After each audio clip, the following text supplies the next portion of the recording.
Welcome to the next lesson where we are going to be talking about the circulatory width. In the previous lesson, we looked at both the entry angle and the entry width. In this lesson, we are going to look at some of the recommendations you can make for the circulatory roadway width. So what's the circulatory width?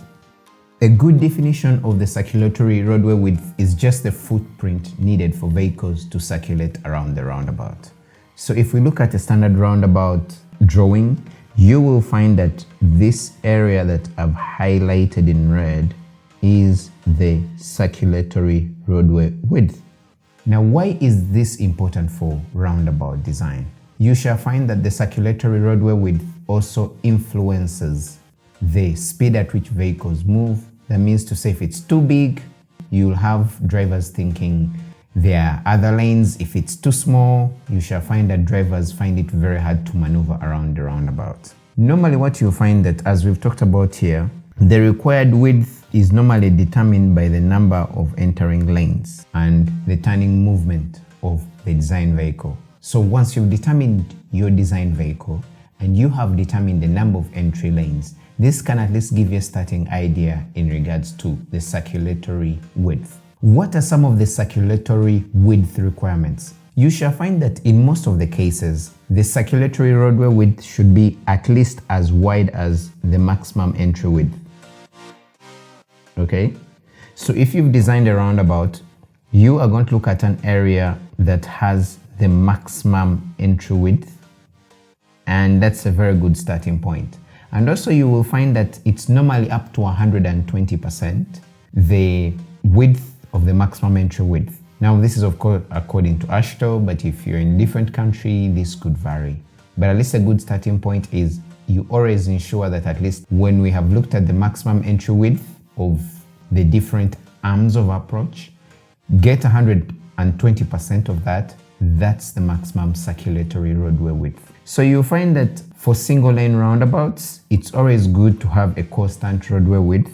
It's always very good if you're dealing with single lane roundabouts. And that is to say the entries have only single lanes, so it's always good to have that as a constant. And also it's always good to avoid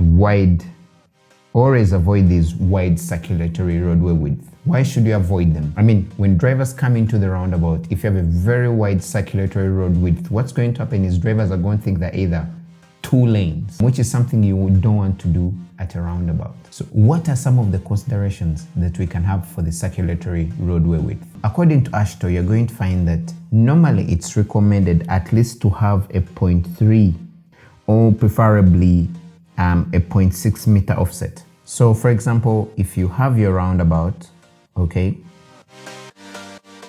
and this is our circular, and you've simulated your design vehicle that's moving, at least there should be at least a distance of around 0.6 meters, which is around 2 feet, or 0.3 meters, that's the rule minimum, which is around 1 feet.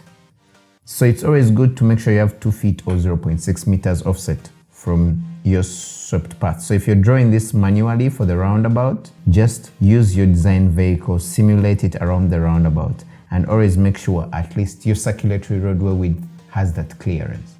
That's the main consideration when you're designing the circulatory width for the AASHTO guideline.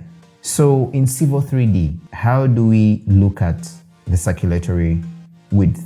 So in Civil 3D, what you're going to find that the only way you shall see it is if you're going to dimensions. This is in the roundabout properties. So in the roundabout properties, you are going to look at dimensions. And then in dimensions, you are going to look at a very important place, which is the circulatory roadway width. Of course, it's going to give you a value you're starting with, and it will show the minimum and maximum. Some of the design standards do not show minimum and maximum values, so that's why it's always very good for you to know what values you shall use. Now, this is normally influenced by the circulating lanes, so they can show you the number of lanes you're supposed to use. As say, they will show lane width 1, lane width 2, lane width 3, lane width 4, allowing for 4 circulating lanes. So designing a single lane roundabout, make sure all your circulating lanes are within this one within this one lane. You just have to keep increasing and decreasing the width. So what you should do, open the drawing for the circulatory width. Okay, we shall show you a consideration in regards to how this is measured. In the next lesson, we are going to be looking at the central island and the inscribed diameter. How big should it be? How small should your central island be? So I hope to see you in the next lesson.